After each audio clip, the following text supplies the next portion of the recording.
నల్గొండలో హరీష్ రావు మాట్లాడుతున్నారు. లైవ్ లో చూద్దాం. ఆ టైం కూడా తొందరలోనే వస్తుందని చెప్పి కూడా మనం చేస్తా ఉన్నాం. సో మీరు దయచేసి ఇక్కడ ఉన్న కార్యకర్తలు మనకు 100 మంది అవసరం లేదు.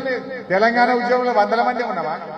నిజాయితీ గట్టోళ్ళు, కరుడు గట్టినోళ్ళు, గట్టిగున్నోళ్ళు 10 మందినే కదా మొత్తం రాష్ట్రాన్ని ఆగమాగం చేసి ఢిల్లీని కదిలించి తెలంగాణ తెచ్చాం. ఇప్పుడు కూడా మీరు 10 మందా 20 మందా గట్టిగా ఇంటింటికి పోండి.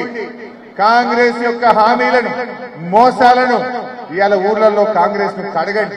ప్రజలకు అర్థమయ్యేటట్టు వివరించండి.